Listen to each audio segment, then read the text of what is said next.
नमस्कार दोस्तों, स्वागत है आप सभी का आपके अपने YouTube चैनल में जिसका नाम है बोर्ड परीक्षा। आज हम लोग बात करेंगे कक्षा 10 के NCERT बेस्ड मैथमेटिक्स के बुक के सोल्यूशन की। और इस समय जो हम आपके सामने बुक लेकर के आए हैं उसके राइटर का नाम है डॉक्टर मनोहर रे। एक्सरसाइज चल रही है हमारी 12D और जो हम अध्याय हल कर रहे हैं वो है वृत्तों से संबंधित क्षेत्रफल। तो लिखेंगे वृत्तों से संबंधित क्षेत्रफल। अब हम लोग क्या करेंगे, सवाल को हल करने की कोशिश करेंगे।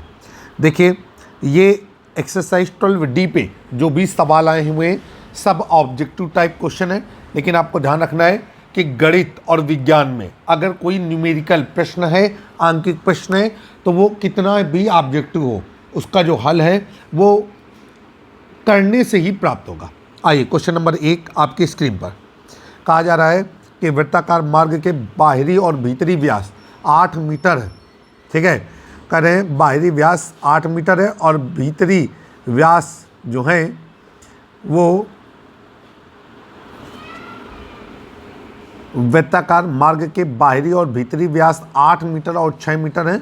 उसके दोनों तरफ तार खींचा जाना है तो उसकी लंबाई क्या होगी। मतलब बाहरी जो परिधि है और जो भीतरी परिधि है उसमें तार खींचा जाना है, उसकी लंबाई क्या होगी। आइए सवाल को हल करते हैं। तो यहाँ पर लिखेंगे वृत्ताकार मार्ग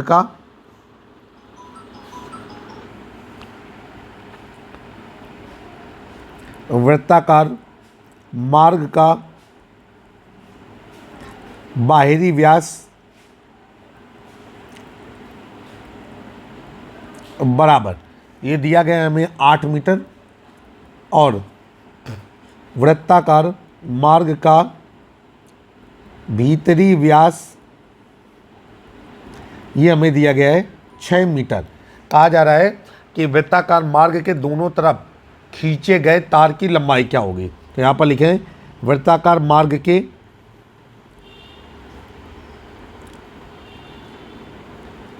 चारों तरफ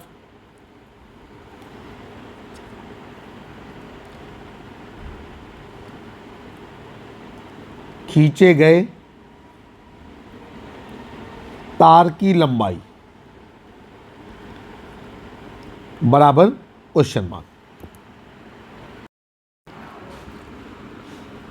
आप देखिए, वृत्ताकार मार्ग के चारों तरफ तार खींचना है तो जाहिर सी बात है कि भीतरी परिधि पर खींचना होगा और बाहरी परिधि पर खींचना होगा। तो लगाए गए कुल तार की जो लंबाई होगी वो भीतरी परिधि और बाहरी परिधि के योगफल के बराबर होगी। आइए निकालते हैं। तो ये हो जाएगा आपका कि चूंकि वृत्ताकार मार्ग की भीतरी परिधि बराबर पाई गुणे भीतरी व्यास, परिधि यही तो होता है ना, पाई गुणे व्यास। ठीक है, तो ज़रूरी नहीं कि हम त्रिज्या निकालें। तो ये हो जाएगा हमारा कितना 6 पाई और इकाई लग जाएगा मीटर। उम्मीद है कि सभी लोगों को समझ में आ गया होगा। फिर हम आगे चलेंगे, लिखेंगे वृत्ताकार मार्ग की बाहरी परिधि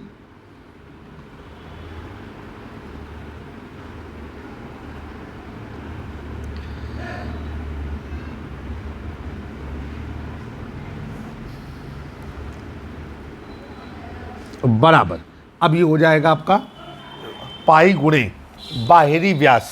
तो ये हो गया आपका पाई गुणे बाहरी व्यास। पाई को पाई रहने देंगे, बाहरी व्यास क्या है आपका 8। तो ये हो गया आपका 8 पाई और इकाई क्या लगा दिया मीटर। अब हम लोग यहाँ पर लिखेंगे कि दोनों तरफ खींचे गए तार की लंबाई। लिखेंगे वृत्ताकार पथ के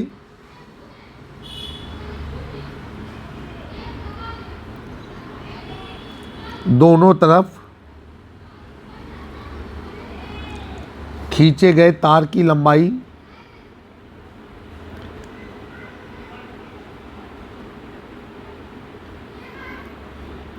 बराबर, ये हो जाएगा आपका बाहरी परिधि प्लस भीतरी परिधि, बाहरी परिधि है आपकी 8 पाई और भीतरी परिधि है 6 पाई, और ये हो जाएगा आपका 14 पाई। ध्यान रखिएगा जो भी तार लगाया जाएगा वो परिधि पर लगाया जाएगा, तो ये हो जाएगा आपका क्या 14 पाई, और इकाई क्या हो जाएगी आपकी मीटर। तो आपने जो आंसर निकाला वो आपका विकल्प नंबर जो है बी, तो ये आपका आंसर हो गया। तो उम्मीद है कि सवाल आपको समझ में आ गया होगा। अब हम लोग चलेंगे क्वेश्चन नंबर 2 की ओर। क्वेश्चन नंबर 2 आपके सामने कहा जा रहा है कि एक वृत्ताकार ट्रे का व्यास, ठीक है, 16 सेंटीमीटर है, करें वो मेज में कितना जगह घेरेगी। जाहिर सी बात है कि वो अपने क्षेत्रफल के बराबर मेज में जगह घेरेगी। तो यहाँ पर लिखेंगे वृत्ताकार ट्रे का व्यास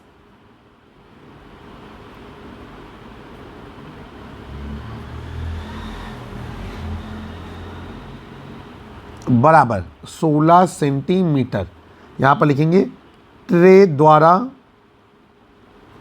मेज पर घेरे गए क्षेत्र का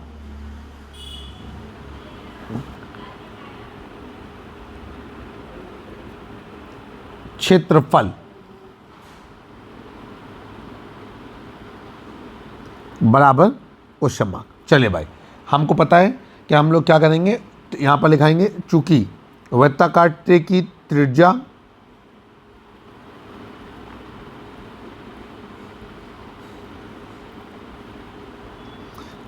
और ये हो जाएगा आपका स्मॉल आर बराबर व्यास बटा 2। व्यास आपका हो गया 16/2 और ये हो गया आपका 8 सेंटीमीटर। अब यहाँ पर लिखेंगे कि चूंकि ट्रे द्वारा मेज पर घेरे गए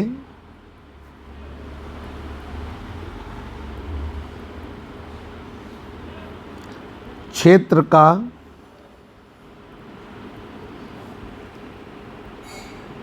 क्षेत्रफल, और ये हो जाएगा आपका जाकर के वृत्ताकार ट्रे का क्षेत्रफल।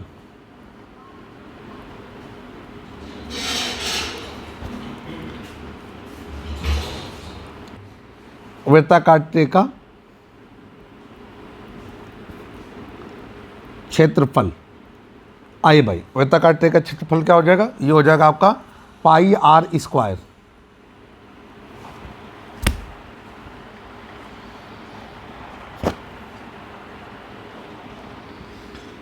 पाई आर स्क्वायर। अब पाई का मान क्या है आपका, ये आपका आंसर देखते हैं। आंसर में चारों विकल्प पाई पे हैं, तो हम पाई को पाई रहने देंगे, आर का मान रख देंगे 8 का स्क्वायर।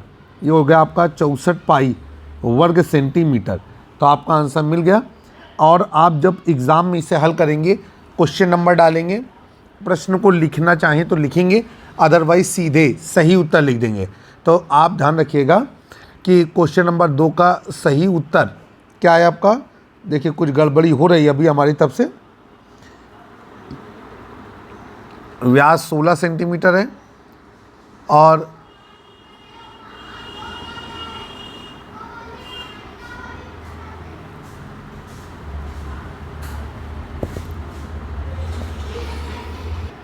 ठीक है, बिल्कुल सही है। आपका आंसर आ रहा है 64 पाई वर्ग सेंटीमीटर। क्वेश्चन नंबर 3 आपके स्क्रीन पर। आइए क्वेश्चन नंबर 3 को सॉल्व करेंगे। क्या कह रहा है, जा देखते हैं। कह रहे हैं दो संकेंद्रीय वृत्तों के व्यास 8 सेंटीमीटर और 10 सेंटीमीटर हैं, उनके बीच के भाग का क्षेत्रफल ज्ञात कीजिए, क्या होगा। ठीक है, आ जाइए भाई, 4 विकल्प दिए गए हैं, हम देख करके ही जान गए कि कोई दिक्कत नहीं है, हम आसानी से इसे कर सकते हैं। तो यहाँ पर लिखेंगे कि दो संकेंद्रीय वृत्तों में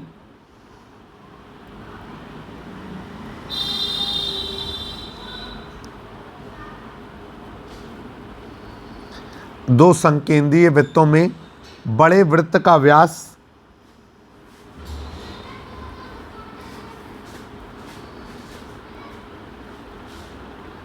बराबर 10 सेंटीमीटर और फिर नीचे लिखेंगे छोटे वृत्त का व्यास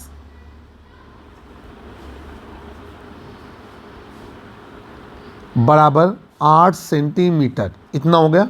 अब यहाँ पर क्या लिखेंगे, ये लिखेंगे वृत्तों के बीच के स्थान का क्षेत्रफल, वृत्तों के बीच के स्थान का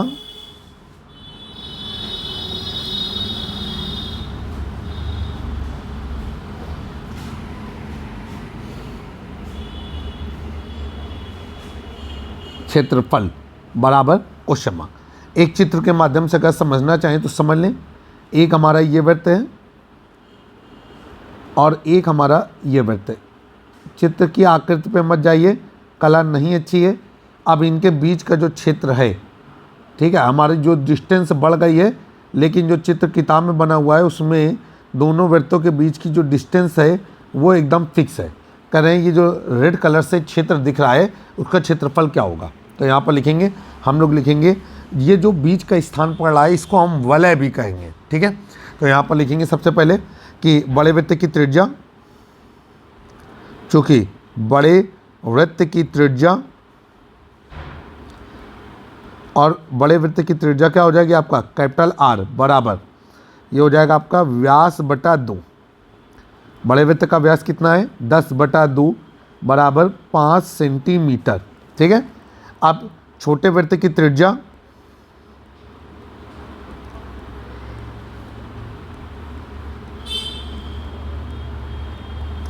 ये हो गई आपकी स्मॉल आर बराबर, यहाँ पर भी व्यास बटा 2, छोटे वृत्त का जो व्यास है वो है 8/2 बराबर 4 सेंटीमीटर, ठीक है। अब नीचे लिखेंगे कि दोनों संकेंद्रीय वृत्तों के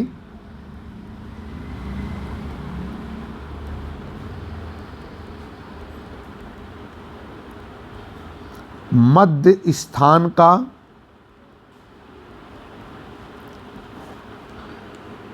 क्षेत्रफल बराबर वलय का क्षेत्रफल,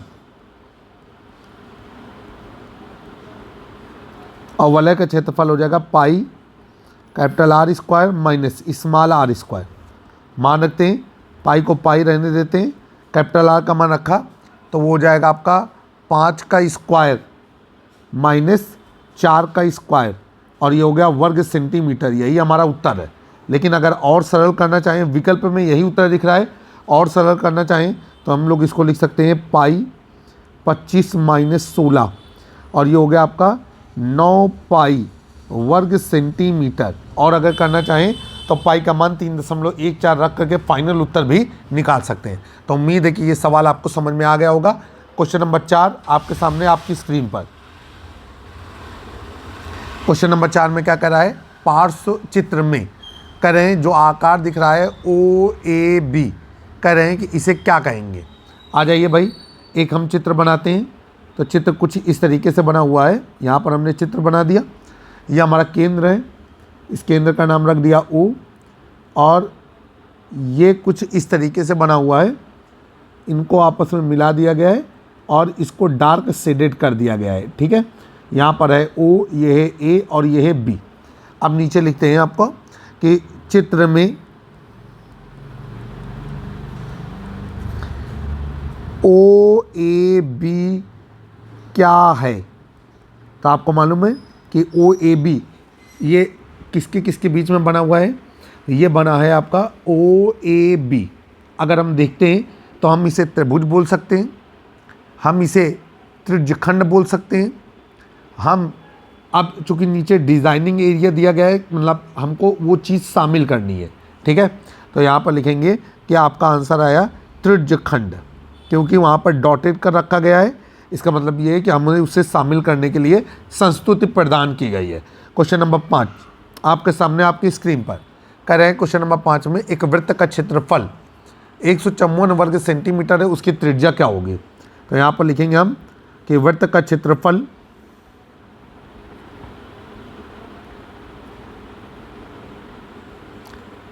बराबर 154 वर्ग सेंटीमीटर, और नीचे हमने लिखा वृत्त की त्रिज्या स्मॉल r बराबर क्वेश्चन मार्क। अब हम जानते हैं कि वृत्त की त्रिज्या और क्षेत्रफल के बीच में एक रिलेशन होता है, तो हमने फार्मूला लगाया कि वृत्त का क्षेत्रफल और जो वृत्त का क्षेत्रफल होता है वो होता है हमारा पाई आर स्क्वायर। तो ये हो गया आपका पाई आर स्क्वायर बराबर क्षेत्रफल दिया गया है आपका 154, पाई का मान हमने रखा तो 22/7 गुणे आर स्क्वायर बराबर 154। यहाँ से आ गया आपका आर स्क्वायर बराबर 154 गुणे 7/22। अब हम इसे काटे पीटेंगे, 11 कम 11, 11 चौको 44, 11 दूनी 22, 2 सत्ते 14 और ये हो जाएगा आर बराबर √7 गुणे 7। वर्गमूल में 2 2 के जोड़े बनते हैं और ये हो गया आर बराबर 7 और इकाई क्या लगा दिया सेंटीमीटर। और यही चीज़ होती है हमारी वृत्त की त्रिज्या। वृत्त की त्रिज्या को स्मॉल आर से प्रदर्शित करते हैं और आपके सवाल के लिए स्मॉल आर का मान निकला है 7 सेंटीमीटर। ये आपका आंसर है। तो उम्मीद करते हैं कि सवाल आपको समझ में आ गया होगा। ये आप पढ़ रहे थे एक्सरसाइज 12D, आपने क्वेश्चन नंबर 1 से लेकर क्वेश्चन नंबर 5 तक के प्रश्नों को हल किया। जल्द ही एक नए वीडियो में फिर से मुलाकात होगी। तब तक के लिए मैं आपका दोस्त और होस्ट, नमस्कार, जय हिंद, जय भारत।